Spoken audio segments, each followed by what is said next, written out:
So I got a question on that. Mm-hmm. How do you feel about the N-word? I mean, I have a complicated relationship with the N-word. I have a complicated relationship. We all do. Yeah. You know, yeah. Yeah, because, I mean,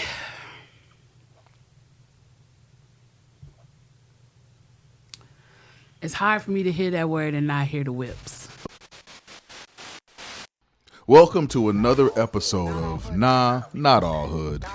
Kimberly Latrice Jones is an amazing multi-layered woman. She came to America's attention during the George Floyd protest when she was recorded giving a spontaneous yet impassioned speech making a brilliant analogy of the state of Black America to an extremely unfair game of Monopoly. That video went viral, but Kimberly has always been on the front lines fighting for the underserved. She's an accomplished author and film and television writer. She is the chief code switcher and the brain behind the brand Hood Girl Heroes. What? Yeah. You seem like the type who'd have a nickname. Well, when I'm with Corey Moe and that whole camp that I hang out with, sometimes they call me Kimbo Slice. Kimbo Slice. Kimbo Okay. Slice, Yeah. That's appropriate. That is. Yeah. Right. I'm like, you look like a real good. Yeah, they call me like A-Ball and MJG and all of them. They all call me Kimbo Slice. Okay. Kimbo Okay. Well, I'm still bugging on the California Golden Gloves. Yeah. That's why I have this curve in my wrist like that. So that's how I got the name Crunch is they said my hand was illegally taped. And when they do that, there's like a whole everybody comes in. It's like a big deal. Everybody's checking, everybody's doing this. Yeah. But then when they are like quickly trying to retape it to start the fight, then all of a sudden nobody cares. So they didn't tape my hand right. So the first round, the punch that I landed, they said it sounded like a crunch throughout the casino, like it cracked. And I didn't realize it because, you know, my adrenaline's going and all of this. And all I knew was by round 3, I was telling my corner man, I was sitting in a corner, and I was like, every time I land that left, it's like shooting water out of my eyes. Like something is wrong with my hand. Like I don't understand what's happening. Like my hand feels heavy. And it got to the point where I couldn't even lift it. And he was like, you're going to have to southpaw it. Wow. The whole rest of the fight. And who won the fight? And I won the fight. I won by decision. I would have knocked her out if that hand wasn't messed up. But I won by decision. But when we got back into the locker room afterwards, when they matter of fact, when he went to lift my hand to say I won, I'm talking about my temperature shot up to like 130, like my face went red. They were like, oh my God, Kim. Wow. I was like, let my hand go. You almost punched him. Yeah, huh? I almost punched him. I was like, let my hand go. And so when we got back into the locker room and they tried to pull the glove off, I mean, like the kind of pain to where like, not even like crying, but like water was just shooting out of my eyes from the pain. And so then they had to cut the glove off. Oh. And when they cut the glove off, like a piece of the bone was actually like sticking out through my arm because I had still fought 3 rounds with it broken. And what's the title you got again? So after that, they started calling me Crunch. And then you won in California. So you won. I won the California Golden Gloves, but that wasn't even that fight. Like I was still, when I broke my hand, I was still an amateur. I wasn't even a pro yet. I was still an amateur fighter. But yeah, I trained at Broadway Boxing. My trainer Chris, they used to call him Crunch. And they called him Crunch for a different reason. But then after that night, and they said that's what it sounded like was a crunch sound, the snap that you heard when my hand broke. They started calling me Crunch. But I had a lot of fights at the Crystal Park Hotel and Casino in Compton. And the Hollywood Park Casino. Right. So I did a lot of fighting, a few fights in Vegas, and then I trained. Because then, this is the 90s, like women weren't a category in the Olympics yet. So there was no like training for that. Like people forget, like Clarissa Shields, as young as she was the first person to win the Olympics. Like prior to her, there was no women fighters and there was no women's boxing in the Olympics. So the only thing that you could really like aspire to was to either get a belt or win the Golden Gloves. Yeah. Like I said, you have 9 lives. I've had a lot of lives. I think it's the ADHD. Keep you busy. Right, keeps you busy. Kind of all over, but seems like you're all over, and then you have a purpose for all those different places that you find yourself. Spirit does. Okay. Yeah, that's fair. I have zero purpose for this. So team, I think I might have gotten this wrong. Might have gotten our guest wrong. Uh-oh. Only because you seem like you're so genuinely who you are wherever you go. That bring it. Right. So we're supposed to be talking about code switching, which is one of my favorite subjects. But Yes. because it doesn't seem like that's your experience at all. And that's why it's my favorite subject, because it's not my experience, because I don't code switch with nobody. But, I think part of why, first of all, shouts out to Lula, my mother. May she rest in peace. She was like the coldest person that ever lived. Like my mother was a cold case. Her and my grandmother both. And actually, my next book is about my mother. My mother programmed robots that delivered the mail in the Sears Tower in 1976. So I'm writing a book about her called The Robot Lady. And so my mother was very, what's the word? What's a proper word? My mother was very bourgeois. You know what I mean? Like my mother was very much like there's a time and a place for everything. She made us go to charm school. We went to Cleo Johnson School of Charm on 87th in Chicago. My mother was extremely, spoke the King's English, worked very hard at making sure we spoke the King's English, like would correct you with things like when you would say they instead of there and that kind of thing. She and I went to the store, right? Yes, as opposed to not her and me. Right, Are you kidding me? She would check you quick about stuff like that. And so when I think about, code switching and that my mother was so serious about, because we lived in an interesting neighborhood. So we lived on 107th and Wallace in Chicago. And so that area, Southside. We're cousins. We decided that the other night. All right. Oh, okay. Because where his family's house is and where my family's house is walking distance. Forget 23andMe, y'all. Yeah, we just two y'all last night. Okay, we just decided. We lived on the same. We literally lived on the same street. 107th and Wallace, and we're at 90th and Wallace. Like that close. Yeah. Oh wow. Yeah, I could have just scrolled on down. What's up, cuzzo? I see. But the area that I lived in on 107th and Wallace was an area called. It was part of Roseland, but that specific maybe 12-block radius was called Pullman because it was an area that was settled by the Pullman Porters. And so the history of that neighborhood is that Black people who lived in that neighborhood were upwardly mobile Black people that settled in that neighborhood. So you had people who were doctors, who were, were plumbers who owned their own businesses, teachers, people like my mom who had corporate jobs, that kind of thing was what they were. But the interesting part for me growing up in Pullman was that even though Pullman was clearly middle to upper middle class Black families, man, we were boxed in by extreme poverty and crime. Like you walked 8 blocks in any direction and it was gang infested, especially talking about when I'm growing up in the 80s and 90s, it was the height of the crack era, extreme violence. Our gangs were severely organized and active at that time. So it's even though I lived in my little safe cove, my cousins, my friends that I was growing up with, that I was going to school with, all of this, they were living in extreme poverty. And of course, the allure of that lifestyle at that time, me and my sisters was constantly on the wrong side of the tracks. Right. That's where all the boys that we liked live. Enticing, right? I like this little boy in Jack and Jill, but I prefer that one that's standing over there outside. And so I was exposed to both sides of that life, even though my mother was diligently trying to make sure that we were educated. My mother was sending us to after-school programs at DuSable Museum, and we were going to theater classes at the ETA. And matter of fact, me and Kel Mitchell went to acting class together at the ETA. Wow. Yeah, Runako Jahi, shout out to Mr. Jahi, was our teacher. And because I remember when Kel made it on Keenan and Kel, we were all like, ah!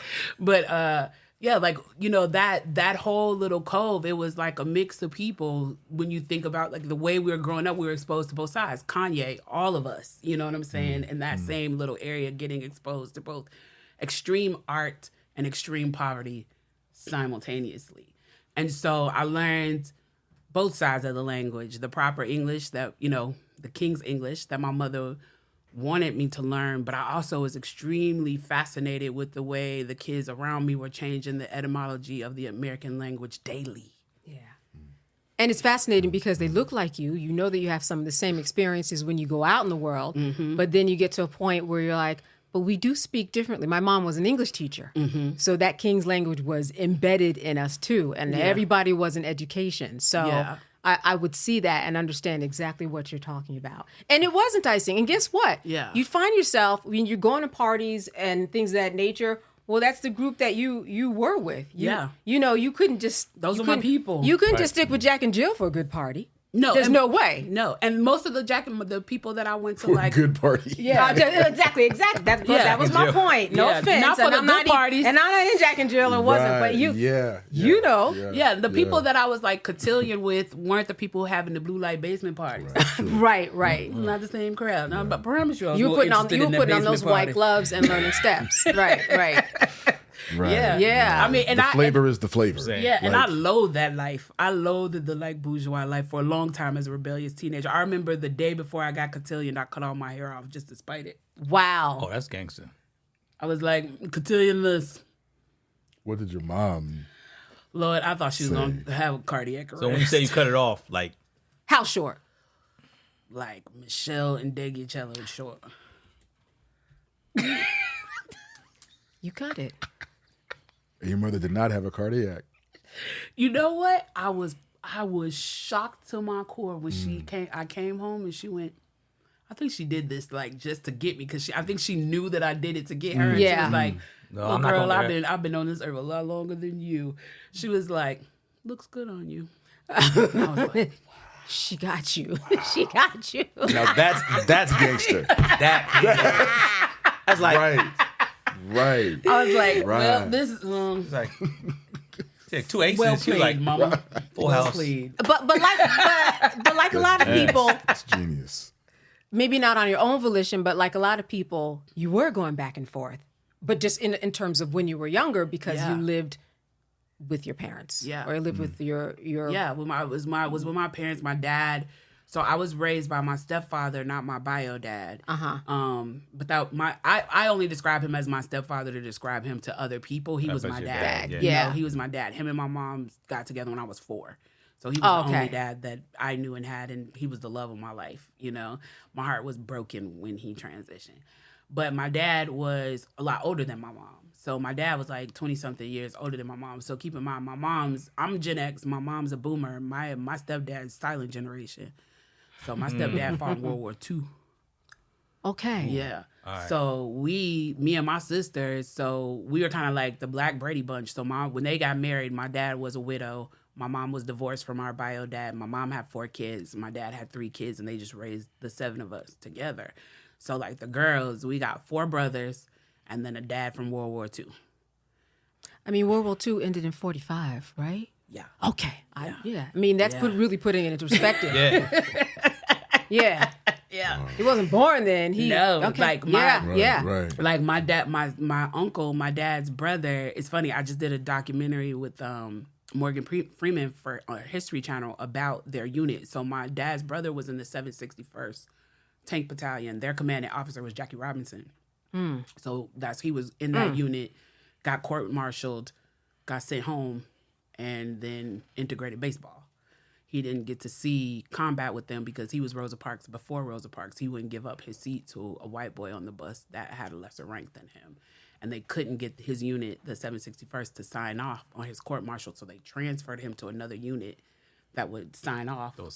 That would sign off, and then they sent him home, and then he integrated baseball. But yeah, so you gotta keep. These are the type of men that I'm growing up around. I'm growing up around men who were born in the. It's the 90s, and the men who are raising me were born in the 20s. Yeah. Right. So it's and then it's very, very different. Like we lived in a very strict household. Like to pick take me and my sisters on a date.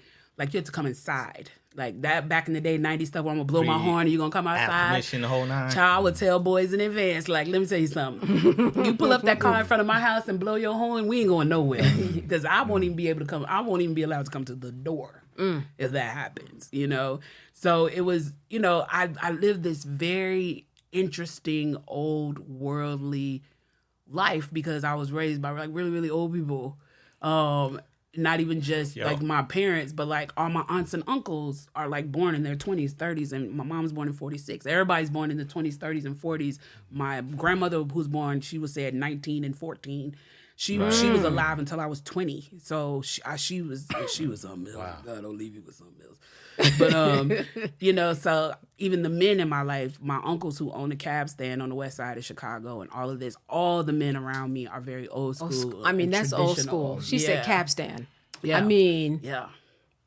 We're me and my cousins are trying to get the cab stand back now because we were like, that was a loss for the family because they had that cab stand for like 60 years. But yeah, so I just live like such a I won't even say sheltered, but like old worldly life. So yeah, I was super fascinated with what was going on across the tracks. Yeah. Super fascinated because I'm around people who still make their clothes. Right. I bet you know how to sew too. I do know how to sew. So do I. Yeah, I do know how to sew. All my aunts sewed, and they went through because growing up when and they I can grew crochet up, and quilt and all that stuff. Yeah, and when they grew up, But do you call them trousers? I do. That's trousers. I use a lot of old school words. Like people laugh at me all the time because I say things like pocketbook and billfold, and somebody get in a fight. I call my sister. I say I was at this party. They They got the tussling. Right. So at what point in your life did you just say, I'm not going to bother with the King's English and just be? When I discovered Zora Neale Hurston. When I discovered Zora, and I loved the language that she put on the page and the way that it flowed, and it felt like syrup to me, like an elixir. Yeah. And I was like, this is absolutely beautiful. And then when I started to research her and realized that she was A cultural anthropologist. Yeah, she just like they hated her.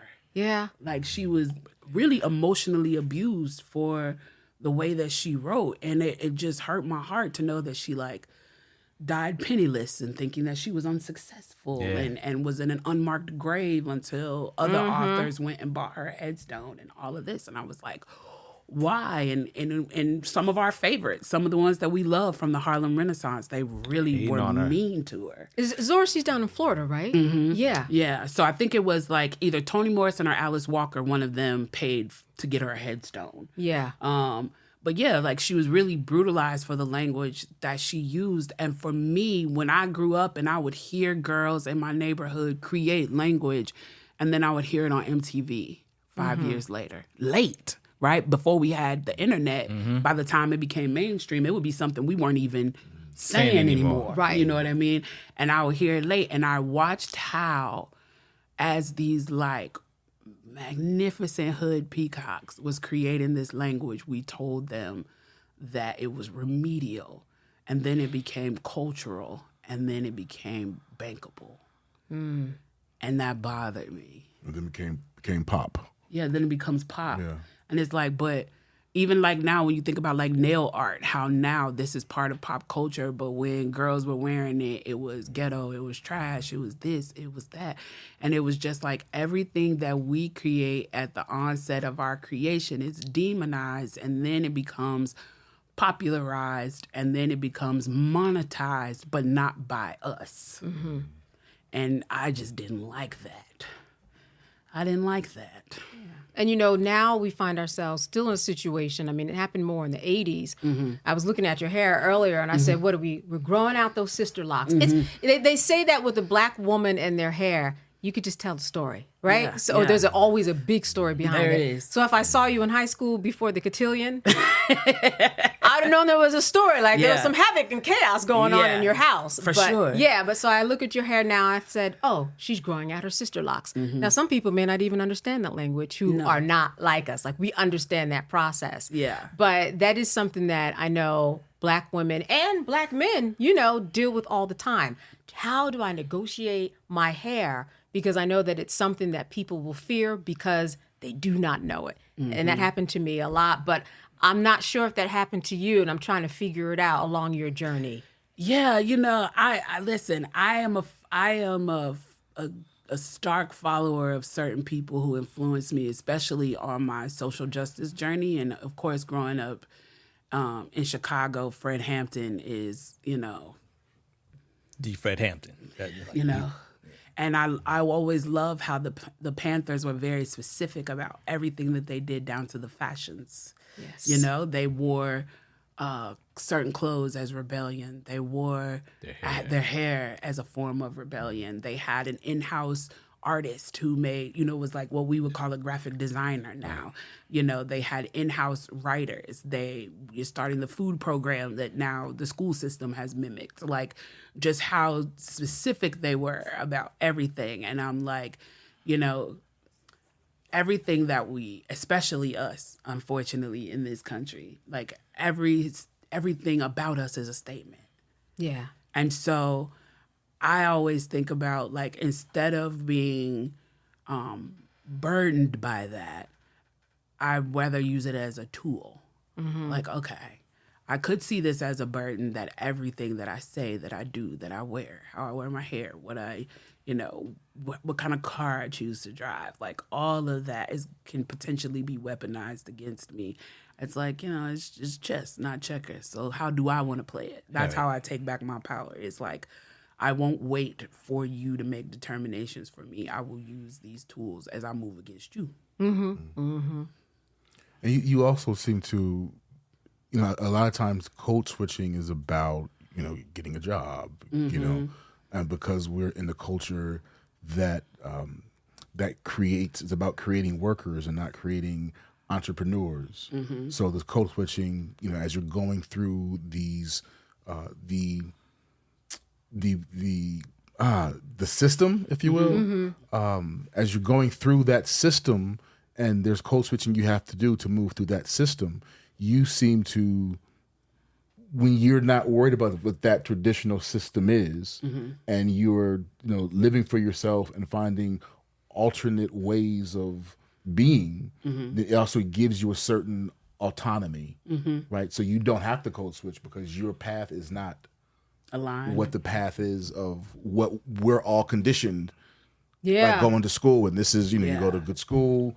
You go to a good junior high school, so you go to a good high school, go to a good college, so you can go out into the workforce. Yeah. Right. Which requires, in order to to go down this path, I've got to play the part. I've got to look the part. Mm-hmm. Yeah. As opposed to, this is not a kind of society that teaches entrepreneurship and individualism. Yeah. They don't do it. Especially for us. I'm like, we're not all the same. No. We are not. We're not all the same. We have not all have the same experiences. And some of us could have grown up in the exact same neighborhoods and had two different experiences. Like, one of my favorite shows on Netflix is a teeny bop show, and I love it. It's called On My Block. Have you ever seen that show?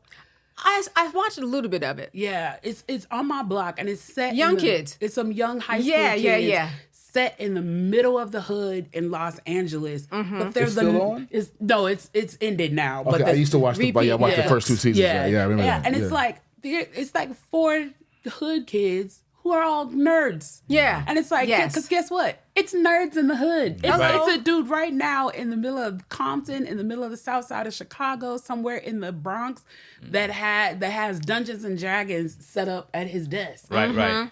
That just because he lives in the projects doesn't mean anything about his choice in music or literature or clothing. Like, I can't tell you, when I crossed those tracks and was in the hood in my neighborhood, I can't tell you how many guys I knew over there who were wearing Avenger shirts and could tell you everything about Spider-Man #7. Right. You know what I mean? And they were hearing the gunshots at night. And their older brother was actively in a gang and selling dope out of their mama's house. This was their actual lived experience. And I know some of them now who, like, their full-time job is gaming. Right. And it's like, when I say he lives in my neighborhood, I'm not talking about on the Pullman side. I'm talking about in the trenches. I'm talking about his kitchen. His mama was the candy lady, and the back of his house was the trap. And now he's a professional gamer.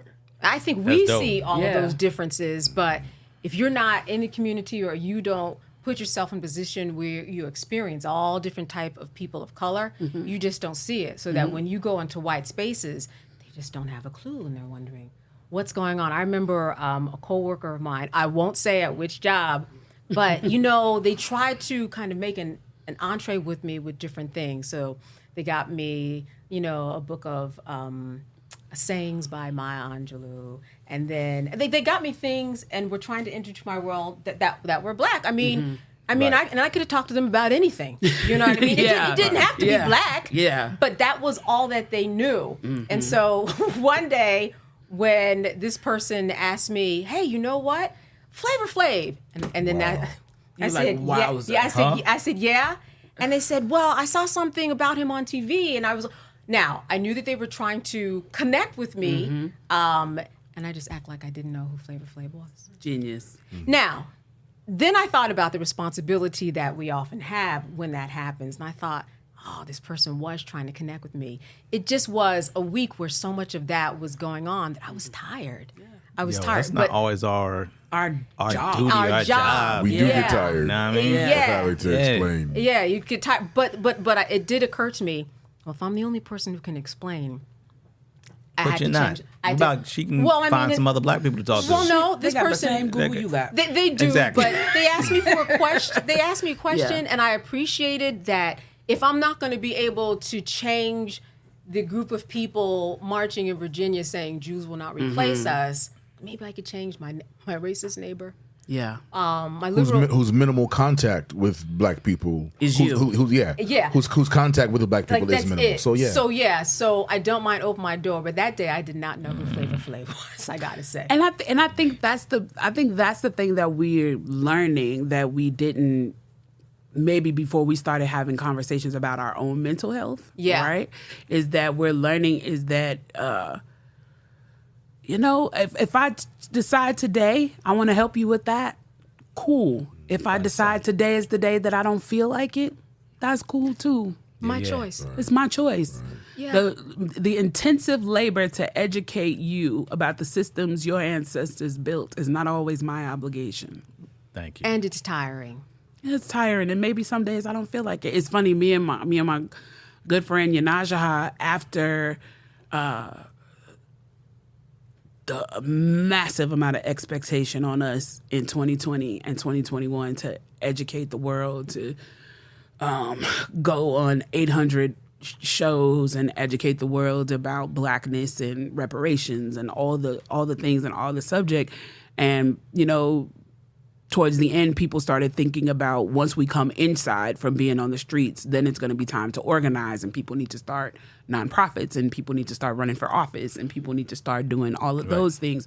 What we're going to do, her idea, and, I was just like, I'm in, sis. And it was, she started something called Revolutionary Healing, which was a monthly free healing retreat for Black people. Now, the original idea for it was to do it for social justice advocates, activists, and organizers, because we were all in group chats with each other, and we're having to check in with each other because tired is not even a good description. It was beaten and broken, right, was how a lot of us were feeling, and unappreciated, and all these things, all these human things that people think don't happen with us. That somehow when you become famous and become a celebrity, or you become known for your community work, your humanity disappears. You know what I mean? It no longer exists. It's like I'm supposed to be able to take all of the negative comments and just be like, well, I signed up for this. And it's like, I'm still human. And I still and you can have still moments of negotiate that weakness. space. And there may be, you may say 100 negative things about me that don't bother me, but you may one day, somebody may hit that comment that has some deeper rooted issues for me that I haven't processed that, can have an effect on how I'm feeling. And so we started this thing called Revolutionary Healing, and it was free to the community. And we would do it in places where they could be outside. They had to take their shoes off, let your feet touch grass. We did it at places like strawberry patches and every month it was at a different place, horse farms and by rivers, and people would come in and teach classes for free, and everything would be free. The only thing you'd have to pay for if there was like a specific activity connected to the space, then you'd have to pay for that. So like if we were on a horse ranch and you wanted to ride the horses, you could pay for that. Okay. But all the workshops, classes, we had people doing Reiki and finance classes, and we had a kids center, with jump houses and all this stuff. And we did it for 2 years straight. And now she is transitioning it to opening up a center that will be doing that full time. But like, it's even with that, right? Like when we first started Revolutionary Healing, she and I got a lot of pushback from that, because people's expectation was that we were going to start something specifically to like fight police brutality, or something specifically to try to pursue reparations, or and it was just like, but our people are hurting so bad. And they see you doing and they see you doing one thing and want to keep you in that box, as opposed to no, that's that's part of what I do.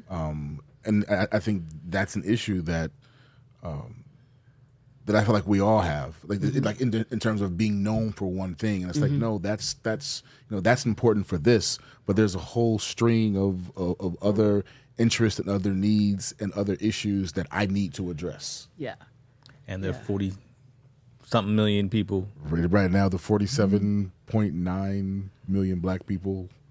So there are 47.9 different ways to be black, right? Yeah. 47, all these different million, right? You fell short of some people's expectations, but in the meantime, I bet they learned a lot about who they were in terms of the help that they needed, mental health, wellness. Yeah, capacity. and it was always people who had never attended it that had an issue with it. Like, people who attended would be like, what are y'all talking about? Like, what they're doing over there is revolutionary. We got black men sitting in the men's circle expressing themselves for the first time.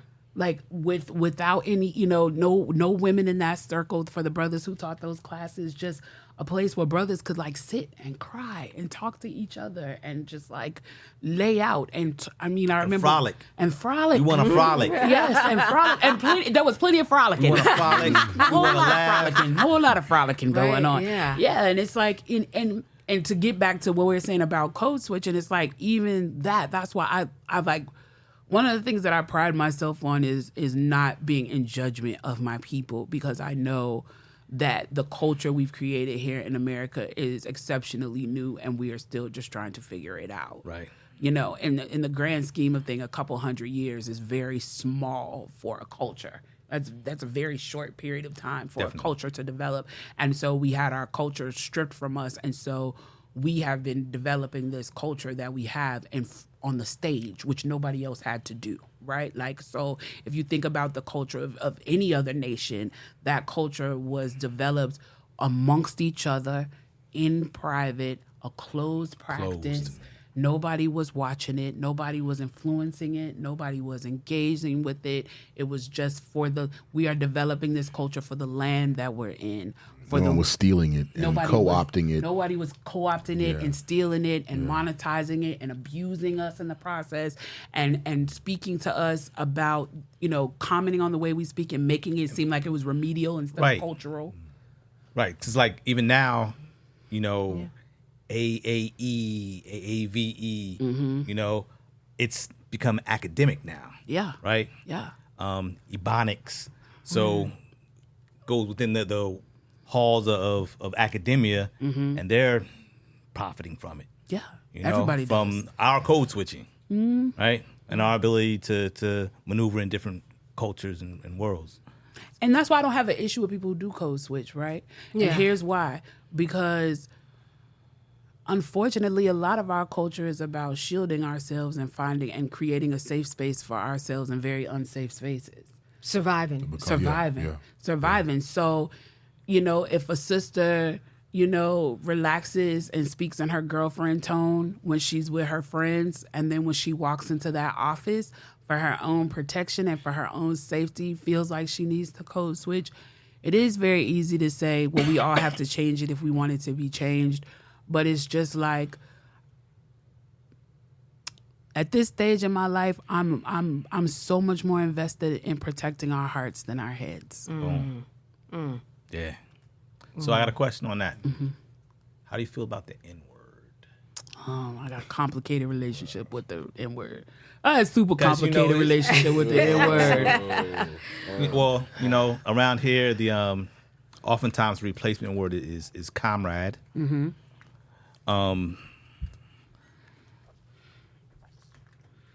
I support niggas' right to say nigga if they want to. You gonna make this girl lose her drink? Wasn't ready for that. Not ready. I wasn't ready. I have a complicated relationship with the N-word. I have a complicated relationship. We all do. Yeah. Yeah, because, I mean,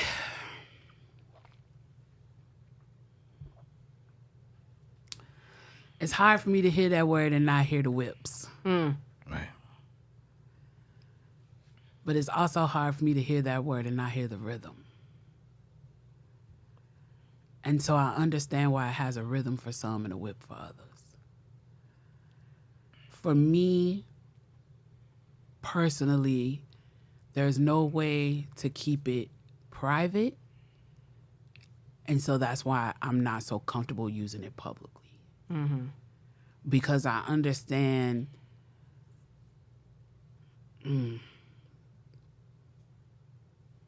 I understand it's triggering, right? So when I think about like my 80-year-old aunt, she don't hear the rhythm in that word. Right. At all. She only hears the rope. And so, but when I think about my 17-year-old nephews, they only hear the rhythm. They don't see the rope or hear the whip. But they know the history. But they ain't felt it. Yeah, it's a different, But they're never. But they right. It's a different connection. But there's a different connection. Yeah. They'll never feel the whip. You know, that reminds You know what I me of I was about to say something about the whole code switching, that when I am in a situation where I'm, speaking a certain way in academia. Yeah. And then when I get on the phone with my girlfriend, I'm like, girl, hold on, girl, I just got to... I mean, there is something that I love. It's something empowering about it. There's something empowering right? about it. Girl, shut up. No, this woman's coming. Hold it. Yeah, and you go back. Yeah. And there is something very empowering about being able to do that. It's like my own little secret, private way of communicating and code switching that they just don't know anything about unless they're watching this. But we all have that. Yeah. We all have that ability to do that. Yeah. But when you really get into the rhythm and rhyme of the way that, especially I hear men too, the way you guys, you get down, you give each other dap and my brother and all these words. It's just an amazing position to be in, as you said, empowering to know that you actually have a language of your own and that you can call your own. And I like going back and forth and knowing I have that little private me that I can share with the people in my own world. Yeah.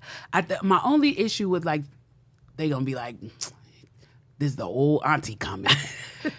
My only issue with hearing the N-word with the newer generation is that when I hear it now, it has proximity to accepted squalor. Whereas, unpack that. Yeah. Ooh. So when I hear it now with the music and the language and the way and what is being presented to our young people as exciting and things like that, it has a proximity to identifying us as a squalor community. And that squalor is our birthright when it's not. When squalor... It makes it our norm. Yeah, when squalor is our permanent cast. Oh, thank you. Right. When it's not. And so when I hear it now, it sounds, when I hear it on the records that I hear it on now, it is a dog whistle to our proximity to being a squalor people, as opposed to when I heard it for the first time on a record as a young girl from NWA, it was a call to action. Right. A place of empowerment. It was a call to action, and it hadn't been publicly abused in a way that I understood, especially when you have a voice in the group like Ice Cube, right? So it's like when I heard NWA and Ice Cube has such a powerful use of his pen, speaking to the people who lived like him in a way that they could understand. It was so much power in that. Because really what it was the first generation saying that we have watched our ancestors and we've watched the work that they've done, but they still had to do it in a respect to you to get it accomplished. And this is the generation saying, I owe you no respect. Right. Right? So that's what NWA did. That's what all of them did. Wow. But when I hear it now, it's being conflated with I am a squalor people and I celebrate that. And I don't like that. Yeah. But they also they also helped populate the word to a point that it's become pop. Yeah, Right? It's like, and it should never have right. been. But because it used to be our word, it used to be our code. But we gave the code away and let everybody peep the code, and then it became the trend. It became the fad. To me, it's gotten to a point now where it's corny. Yeah, because it's a pop word now. Yeah, You said corny. It's corny. It is. It is corny. No, I'm just saying that's an old word, right? well, What's the new? I don't know. I'm Okay. old too. Older. Excuse me. Shamar, what's the word for corny now? Cringe. Cringe. Oh, yeah, cringe. that's a more appropriate word. Yes. Yes, because it does that. Yeah. He was like, It makes me cringe, cringe like, when I hear it. Thank you, bro. It makes me especially cringe when now. I hear Yes. it. It does. Yeah. It does. Yeah, because I'm just like, Shout out to the great Shamar. Superstar Shamar. Superstar Shamar, my fault. Shout out to my nephew, Superstar Shamar. But yeah, no, and that's what it is. And it's like, and again, I'm a firm believer in even people who have been generationally conditioned to squalor have a voice, but they should not be the voice. You know, we all should have a voice, from the girls who are cotillions to the girls whose dad is a plumber, to the girl who, you know, has to, you know, push her baby to the Yellowstone in the stroller. Every single one of those girls are valid. Right. Every single one of those girls have purpose. Every single one of those girls contribute to the culture, to the community. And some would argue that the girl who's pushing the stroller to the Yellowstone contributes the most. You know, because all of this language and hairstyle and fashion is coming from her. That's as right. she's walking around the way girl. The girl with extensions in her hair, bamboo earrings at least too. But you know, listen, nothing grows from the top. Everything grows from the base. Wow, right. You know, Right. so all of that is the culture of that girl, and it's going upward, and then it's being refined. You know, when you think about, I look across at you and you're so gorgeous and poised, but 50 years ago you wouldn't have wore a hoop. It's the round the way girl that made the hoop popular. You know what I mean? You would have worn a pearl or a diamond or a stud. And so we see it as it recreates itself and reinvents itself, which is why my issue is always, I don't want those girls to be seen as remedial when they're actually cultural. But my issue is they are not the lone voice. They are not the That lone part too. voice. Right. Yeah. Right. Both of that. All of that. and we learn so much from our young people. If we allow ourselves. If we allow know? ourselves, we Yeah. do. And sometimes it can be a real challenge. And I know you work with, have worked with, and work with a lot of young girls, especially. Yeah. And sometimes it's hard, but you do, if you force yourself. I know for myself, open myself up to say, let me just listen. And there are a lot of nuggets that they're getting because it's a whole different generation. Now, you talk about like the people who grew up in the 1920s, and that's who you were raised with. Now it's even faster. 5 years ago, it was a lot different.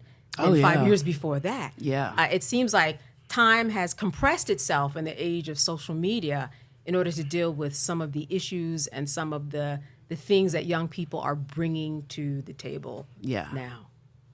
Well, we're in the information age. Yeah. Right. So news travels a lot faster. And so if news is traveling faster, part of what slowed things down before is the time to catch up. Well, there's no catch-up time now. That's right. We're no longer like chasing information. It's chasing us. And so, you know, with that being said, in some ways it's a really, really good thing, because in some ways it's like, okay, I have access to my child's lived experience in a way that my mother didn't have access to my lived experience. There are moments in my life that like sculpted me as a person that my mother went to her grave not knowing about. You know what I mean? I track my child at every turn of the corner. And I know what's going on with him and his friends because they're posting about it. You know what I'm saying? Right. They're posting about it. So I know what things he's into because he's posting about it. And my son did high school at a boarding school, which, you know, put even more separation, between us or whatever. And so, but it's like, but every day all I gotta do is check his Instagram, and I'm like, oh, they went rock climbing today, or they're hanging out at the top of the friend. Yeah, he met a new friend, or oh, he's dating this girl now. Let me text him and see who she is, Right. And it's like my mother didn't have information access to me like that. It was like I was sneaking across the tracks. I told her I was going to my cousin's house. There's no way I was in. So I got a question. As somebody who was raised by, parents, old folk, yeah. As an elder parent, both of us have daughters that are 9, 7. Mm-hmm. Any advice on? Yes, the best advice I could give you on being an elder parent. Yes. Raise them the way that you were raised, even if it doesn't fit today's society. And here's why. The fact that my father and my mother raised me the way they were raised, even though it didn't even fit the time of the 90s. At the time of the 90s, the reason I'm talking about people pulling up and blowing is because that's what people did, right? But that wasn't allowed in my house. There is never going to be anything but protection in having a strong man in your life, because even though I had moments where I was like, I hate my dad, oh my God, and I was so embarrassed by the traditions and him forcing me to live in his traditions. You know what it forced? It forced the boys around me to have respect for me and my sisters. Very different than the respect they had for other girls, because you knew if you wanted to date one of the girls in that house, how you were going to have to conduct yourself to do that. Right. And which means if you was trying to play games, or if you were trying to manipulate, finesse, gaslight, bring your narcissistic entities, you didn't, that's not the house you did it at. Right. Because beyond having a very strict father, they got 4 older brothers. Right. Who's come see you. Right. You know what I mean? And so even though, it was frustrating for me at times, and me and my sisters thought it was so uncool that our dad made us live under his traditions, I'm so grateful to him now, because it set a standard for us that we expected from someone who is courting us. It set a standard for us from the people who approached us, and it set a standard that we've now implanted in our children. There's certain things I teach my son about how to handle young women around him because of the expectation of what my dad and my mom taught us to have the expectation. So, a lot of people create players in their sons. I hate to say this, especially women, because we dote on our sons in a way that we groom them to be the prize. And I've explained to my son in certain situations, he's 18 now, when he's dating, and I have said to him, if that's not genuinely how you feel about this person, don't participate in someone else's pain. Mm-hmm. Don't participate in that girl's pain. And let her make the decision. And be honest with her and let her make the decision. Maybe she okay with you dating her in June. Right. It's a different generation. Right. It's a different generation. Yeah. But honesty will keep you out. Honesty will keep you out of trouble. And also, too, like, you get no badge for harming people, beloved. Right. There's no prize coming for being a player and leaving a bunch of broken hearts in your wake. Yeah. Some of us learn that lesson late.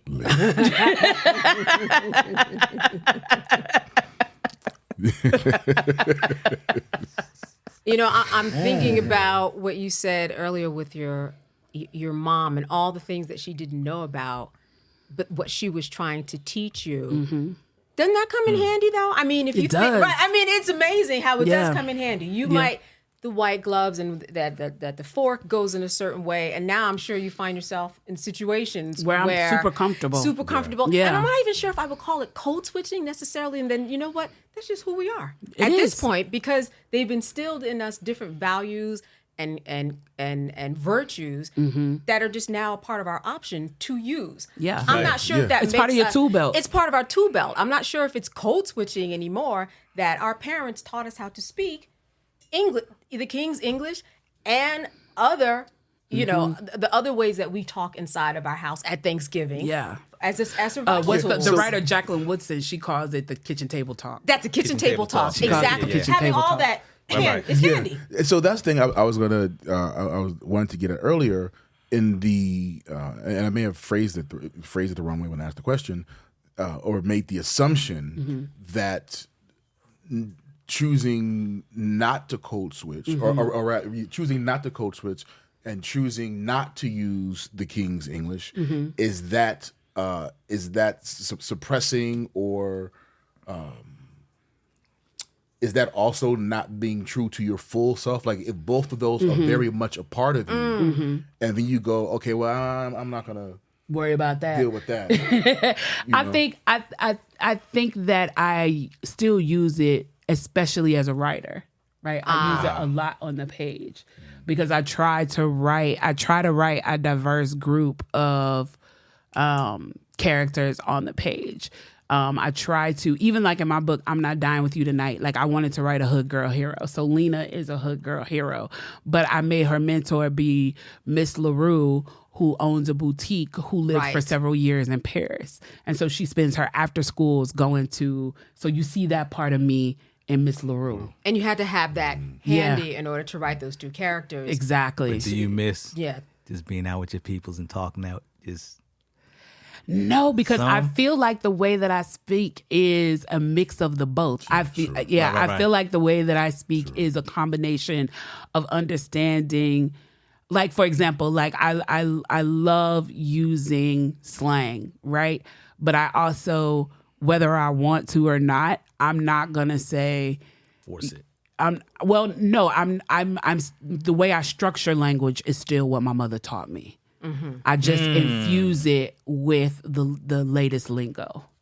But the way that I like use sentence structure and everything like that is still indicative of everything that my mother taught me. Sure, yeah. Here's a big one we don't talk about in code switching, because we often talk about the word itself. But when I think of myself, and I think when people hear me speak and they say, we don't hear you code switch, what they don't realize is what they're actually talking about is not the way in which I use language, because people actually listen to me speak.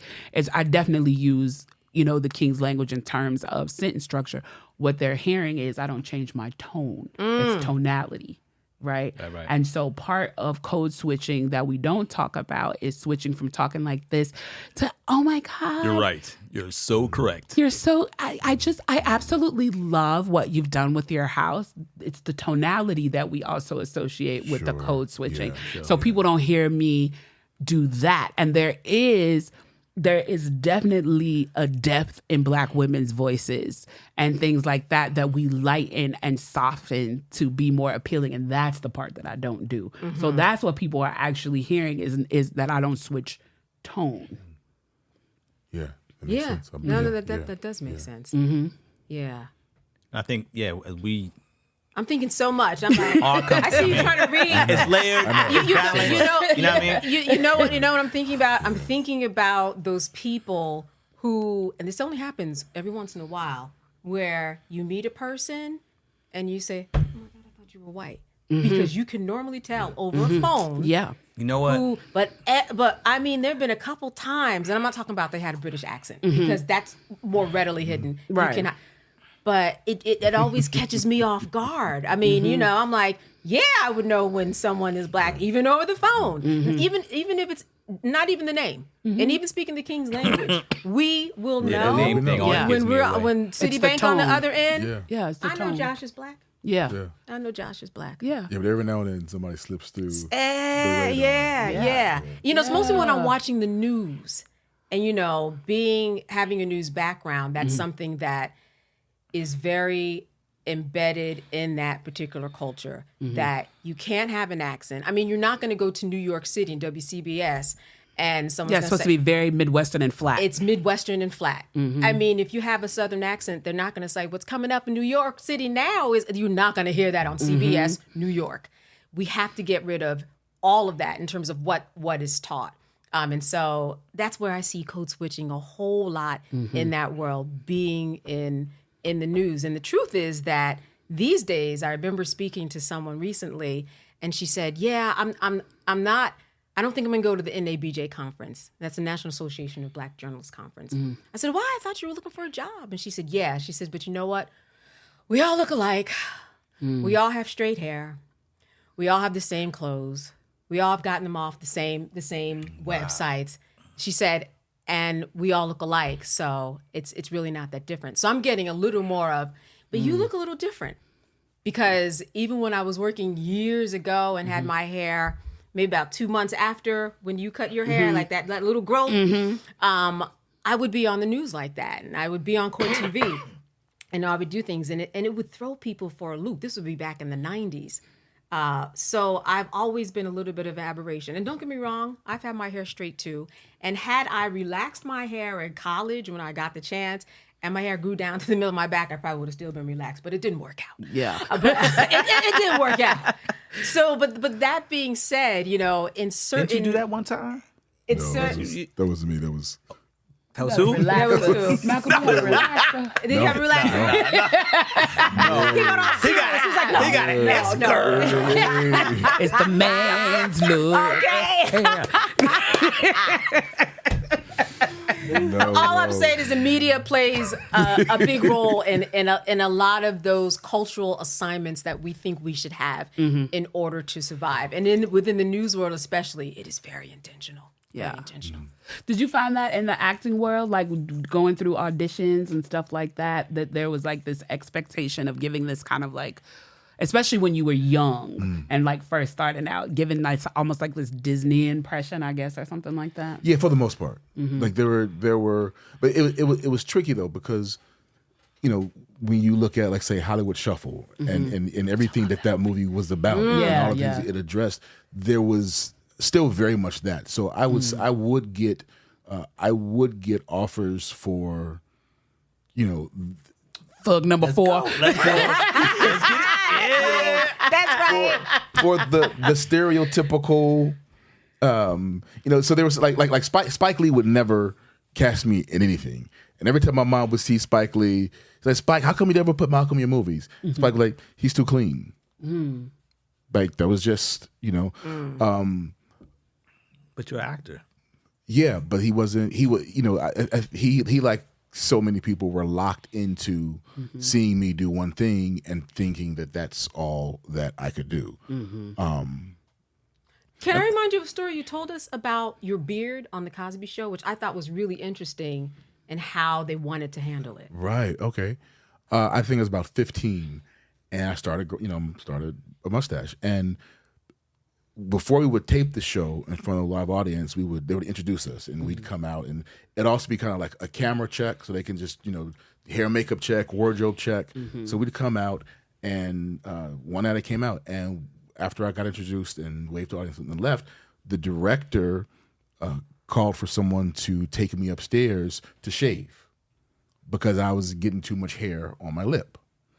And Chuck Vincent, the stage manager, brother, and he went to the control booth and said to Jay, please don't make that boy shave. He's going to have to deal with razor bumps. He's going to have to deal with all of this stuff. And the director was like, oh, wow, I had no idea about that. Okay, well, let him keep his mustache. So as it grew in, so I think we were talking about it grew in, but prior to Theo, young boys were not allowed to. You did not see teenagers with facial hair. There was just, I guess, there's some perspectives that teenage boys who live at home should not have facial hair. Because even Ennis, Mr. Cosby's son, when he was growing facial hair, he had to shave. Oh wow! But there was something about. I'm so happy that Spirit moved Chuck to stand up for me and say, please don't make the boy shave. Yeah. But since that, you've seen young men on TV be able to, with facial hair. Sure. Yeah. With earrings. That was all a part of. I remember when you got your ear pierced. Yeah. And then that became a real thing. Right. Yeah. A real thing. But I wonder, is that also a part of this survival mentality that people have, especially a mother who might not want to grow her child up too quickly and put their young black man out there in the streets because it looks more like a man with the facial hair. But if we keep him as young as possible, definitely look less threatening. You think about those things, right? So my son just turned 18 in April, but my son is 6'2.5". He's a big guy. He's an athlete. So he road crew and there ain't nothing black about that. What's road crew? He's on the rowing team. Oh, rowing crew. Yeah. It's called crew. It's called crew, It's called exactly. It's not rowing. It's crew. You're on the crew team. And there's scholarship money, so we like that. Yeah, we enjoy the crew. But he's in high school. He just graduated from high school. Okay. He just graduated from high school, and he's on the crew team, and he ran track and was on the wrestling team, and he loves to climb. He's a mountain climber, and so he's very big and strong. And so even though his face is a baby face, his body is that of a super grown man, bigger than some grown men. You know what I mean? Yeah. Why are you looking at me? I mean, no shots were fired. But I do think about things. You know, I gotta admit, I've had those moments where I wanted to, man. It's like, don't we?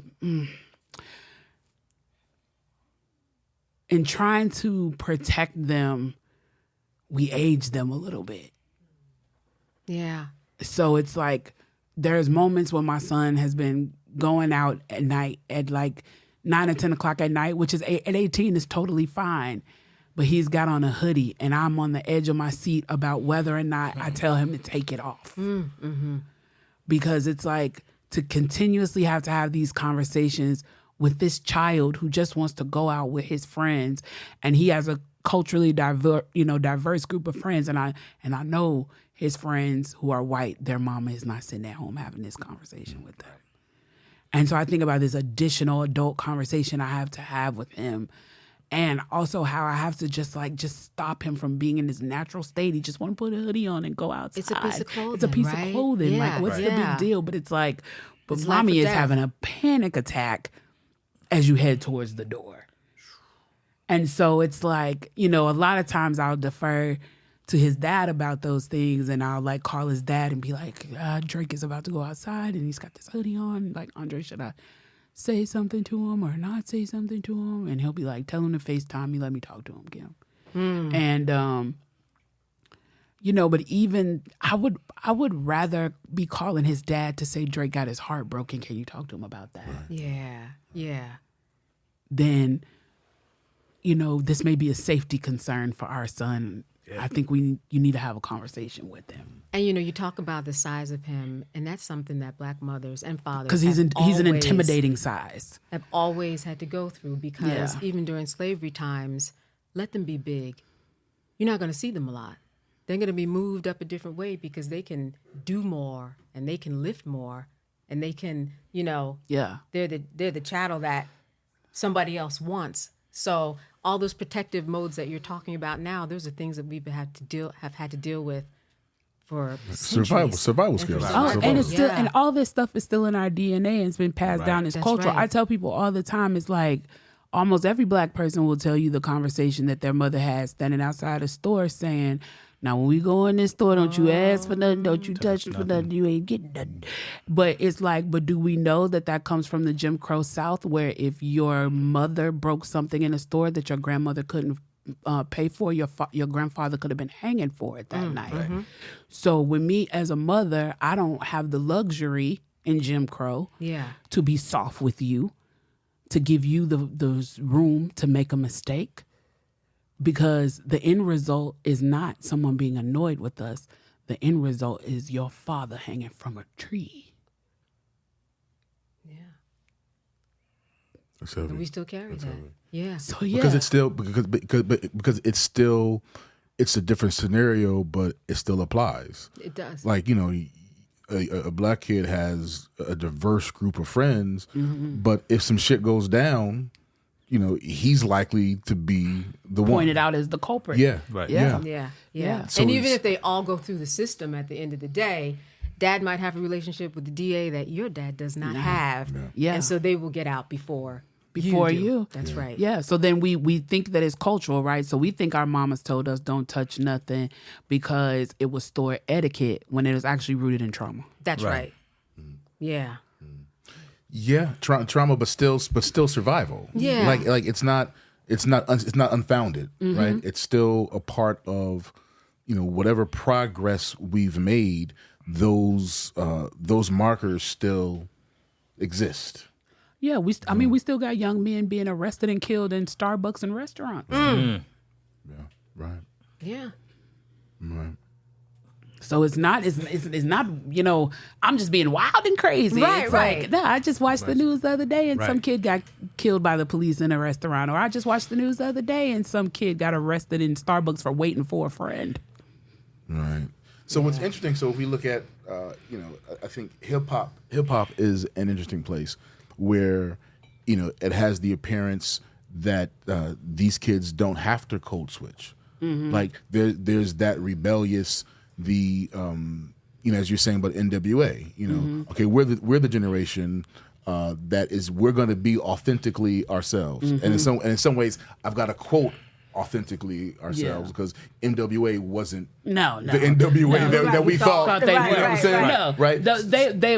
They were performing a community, and I don't mean that in a disrespectful way. But they were being the face of friends that they were familiar with. Because Ice Cube grew up, fairly middle class. So then it becomes so again going back to giving away code or selling code, if you will, because now we get to selling a lifestyle by people who don't live that lifestyle. But the people they're selling it to don't understand they don't live that lifestyle. Right. But the problem has become now is that we had a generation that sold that lifestyle so much that people who were actually living that lifestyle believed that I can put this on wax and get away with it because Cube did and all that. Now you got RICO charges and now they're passing laws to say that they can use your music in your court case and all of that because you grew up watching a generation that was talking about things that they didn't do. And so you thought, well, they got away with it scot-free. They were talking about all the things that they did and there was nothing happened to them. And it's like, but they didn't do these things. And they think they're also presenting their authentic self. Yeah. Right. In all the ways that they feel are authentic. Right? Yeah. They're everything from their language, their sexuality, drug usage, where they live versus where they say they live. Yeah. Right. Right. Because with MTV Cribs, half of those episodes, they was the only man who said this way I actually live is Redman. Y'all come my cousin on the floor. Just step over him. Right. Just moving on. I got these microwave dinners in the freezer. So then that becomes interesting. I never thought about it, but that becomes a code a reverse code switch. Yeah. Like having to act this role when that's not really you. Shout out to Robert Townsend, who was ahead of his time. Oh my goodness! With Hollywood Shuffle, no doubt. he was ahead of his time. First of all, he also is from Chicago. Shout out to Chicago. Chi-town. He's from K-Town. Shout out to K-Town. But even the way he made that film, right? Like people Totally did not do that. First of all, it was film then. It wasn't digital. So the film was so expensive. He shot that film on tip-ins. And if you know what tip-ins are, that's like back in the day, the old school reel to reel, when there would be pieces left off of a reel, they would, chunk them all together. And that means you had to splice tape all those tip-ins together to make a feature film. Yeah. There's another film, Dancing in Robert September. Townsend. If anybody knows Robert Townsend, send him my phone. You love him, huh? Dancing in September is another good one to watch. That deals with the same thing about how we portray ourselves in TV. And this young man gets a part in a show, a sitcom, and they ask him to ham it up even more, ham it up even more. By the time they get done with saying, "Listen, you need to be more black. You need to be more black," then he's buffoonish. Yeah. And then all the repercussions come because he doesn't feel good about himself. I won't tell you how it is. It's very good. And other people don't see him as as someone who's an asset to their community. But then he's got this job and he's able to get his family out of the hood. All of those things, those things where he really, sells himself in order to make a living. And the other flip side of that, shout out to my buddy Wolf James, his performance in this season of Them. It's like you can also just genuinely create a monster by doing that. Yes. Which is what happened. If y'all have not seen this season of Them, oh my God, Wolf James, Luke, that's my buddy. So proud of his performance in that. Luke James is a beast. It's one of those performances where I hope he gets an NAACP image award. I don't never say the Emmys and Oscars. People be having them hashtags Oscars so why am why are you still worried about it then? Come on now. I tell people that all the time. They'll be like, Kim, as a writer, do you like, is that going to be your big day when you get an Oscar? No. It's going to be my big day when the NAACP Image Awards, who has nominated me and not given me nothing before, but that's a whole nother conversation. Make it plea. It's going to be a big day for me when I get that Image Award, because guess what? I want to be celebrated by us, for us. I'm saving my Viola Davis level snot bubble cry for that audience. I don't care if I get an Emmy as well. Yeah. The tears, the breakdown, the mama, I did this for you. I'm saving that for that Image Awards stage in front of my folk. Yeah, I hear you. I hear you. I don't care about no Emmy or no Oscar, but I sure would like to stop getting nominated at the Image Awards and actually win. Hint. Just saying. Wow. I mean, I got to say that I am. This has been a treat. Let me tell you something. Okay, could I have my fangirl moment? Because let me tell you something that me and my sister walk around saying to this day, all day, every day, whenever we get like frustrated with somebody, we be like, because around here in Furniture City, because that episode where they made you took all of your stuff. Yeah. And you had to like actually work and buy all your stuff back.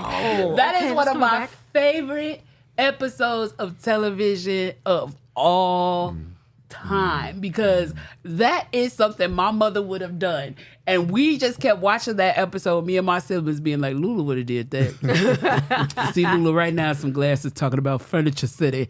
And I was just like, that was one of those episodes when there wasn't much for us on TV, and it went beyond just like seeing myself in that family, but it was like, this feels like a personal lived experience for me, and it impacted us in that way, which is why, again, to this day, if like we're somewhere and we don't like something, me and my sister be like, we ain't gonna do that because around here at Furniture City. That's great. That's great. I think this is an example of, like, as fucked up as social media is, I think this is a good example of how good social media can be as well. Yeah. Because we met for the first time Thursday. At Buteco. Yeah. Right. So like we follow each other, we see each other, we send each other stuff. Yeah. Like, do you see what these crazy folks? Right. So you end up forming these alliances, right? Because for a while I didn't even know you lived in Atlanta. Yeah. Because one day you're like, do you live in Atlanta? And I was like, So it's we may not have. We're both in Atlanta, and we've not run into each other. And we're cousins. Yeah, and we're cousins. And we're right. Wallace. Right. We're Wallace cousins. And had you put too much thought into your video, thinking, what will people think? Oh my goodness, I can't talk to them. None of what ever happened. No. But here's what I will say, and I've never said this on any other podcast, so this is a Not All Hood exclusive. All right. Exclusive. Not All Hood exclusive. The first piece of that speech is not word for word, but it is a remix of an article that Reverend Willie T. Barrow from Operation Push in Chicago wrote in The Defender. And so I think about that constantly, because my 7th and 8th grade teacher, Miss Carol, shout out to Carolyn Lumpkin. She's still around and still educating children. My 7th and 8th grade, so I have a diagnosis of ADHD. I didn't get diagnosed until I was an adult because it's very difficult for them to diagnose women. Especially, I was about to say, especially girls. Well, yeah, yes. yeah. So, because like the way that it looks in girls looks very different than it looks in boys. So a lot of times girls just go through their whole academic career without a diagnosis, and they're like, only thing you see on your report card all the time is talks too much. Right? Every report card I had said talk too much. But I had this amazing teacher who taught me. She taught me in 7th and 8th grade, Miss Carolyn Lumpkin, and what she realized was that if she just let me burn some energy in class, figure out a way to let me burn like 30 minutes of energy in class, and she could get me to focus. And so how she would do that is she knew on Saturday mornings, my mom would take us to the Carter G. Woodson Library on Halsted. And they had, even then, like one of the largest African-American book collections. And so they had like picture books and all these things about different like Black people. And I would learn about, County Cullen and all these people. And so when I would get busy, become a busybody in class, she would be like, Miss Jones, do you have a lesson you want to teach today? And I would be like, well, as a matter of fact, I do. And so I would teach my class things about like Reconstruction and the Harlem Renaissance apparently, and right. The Black Panthers and Marcus Garvey and all this stuff that I would be learning at the library on Saturdays. And so as a result of that, she submitted me to be in an after-school program at the DuSable Museum, where I could learn more about Black history. But she would, when I would get antsy in class, she didn't do it every day, but days where I needed it, she would be like, Kim, take 30 minutes to teach a lesson, and then I could be focused after that. Well, she realized that I was a good orator, right? And so she put me in she asked my mother if she could put me in this oratory competition. This is why it's important that your children have more trusted adults in their life than just you. And she put me in this competition, and what she gave me was a article written by Reverend Willie T. Barrow, who ran Operation Push in the Defender. And that speech opened, we must never forget that economics is the reason the Black man was brought to America. We did not arrive on America's shores like other immigrants looking for the land of freedom. The African came to do the work that others could or would not do. We came to build the textile industry in the North and the agricultural industry in the South. And I carried that lecture from Reverend Barrow with me for 30 years until that moment on that street corner. I just lean Makes back, sense. Right, it makes sense though. And so by starting it with those words that were, I don't know if Reverend Barrow was like, remember what I taught you from the grave, because I did eventually go to after school program at Operation Push and met Reverend Barrow, and she actually had me give that one day and was like, that's an article I wrote in the Defender. And because she was always Jesse Jackson's like right hand. And so I tell people all the time, I think maybe Reverend Barrow took over my body that day, because that entire speech that I gave, the beginning part remixes what she says. And then, as well as I can think of the sister's name, I can't think of a sister. There's another sister who is an author that they're lucky that what Black people want is equality and not revenge. That comes from a book. Oh, God, I'll have to send y'all her name later. Okay. That comes from a book that another sister wrote, and I had seen a meme of it that morning. So everything in between was mine, but it was bookended by an ancestor dead and an ancestor living. And then everything else in between was just this free form of this stream of consciousness. And I really, honestly, I know people think I'm crazy, but it's like when I finished and I collapsed in my friend's arms, I at that moment did not remember what I had said. Like I just remember feeling drained. Wow. And full circle. Thank you. Yeah. Okay, we're gonna wrap it up, but thank you for the fangirl moment. Right? Because Ryan had fun of just that. But I love like reading and watching your posts and listening to you, because there are things that you say that I can't say That's my without job. being without being labeled like all kinds of things. So the hip hop piece that you put out that I end up having to repost about just the challenging our MCs, challenging our uber talented MCs to do better. Yeah. D1 tried to do it and he got backlash. Yeah. You know why I think people take it from me? Because I'm auntie. So you low key scared to argue with auntie. You know what I'm saying? Auntie's always Did right. you say kinda. low key? Yeah, you know how key. Yeah. High key. Yeah, I mean, you can't be on the gram arguing with auntie. That's not a lot of good look. D1 is a sibling. You like, shut up, little brother. Sure. It's like auntie said, and you like, I don't like it. Yeah. But Auntie said. Auntie said it, so we gotta hush it. Yeah. We gotta be quiet. And I think that's what that would be my final call to action is to Gen X is wake up. We've been hiding in the bush. I know they didn't care about us, Gen X. I know they left us outside by ourselves. I know they had to actually make an actual commercial to say, do you know where your children are when we were children for the people to even watch us? But our generation has been too afraid, too long, and too sleep, and many people have not been doing their jobs. Like, I just need everybody to do their job. I need you as a creative to create Not All Hood podcasts and to do wonderful performances and things like The Residents and stuff like that, to be a figure and a growing and towering figure. But you need me to say, I'm gonna challenge all the hip hop artists to say, make a record and only shout out black music, black brands. Like, that's my job. But also there's like 10 of us doing the job, and this job requires more than 10 of us. So in order for us to change the world in a way that creates better space for people who are doing y'all's job, I need some more people my age to wake up and join me in this job. Word. Wow. And that's the call to action, y'all. Wow. So I want to end it there, but Candace, I want to ask you. Yeah. Are you going to get up from this table and be like, we did that? I'm gonna give that. I am gonna give that the hand slap. I am. Yeah. I'm gonna be like, you know what? Yeah. Yes.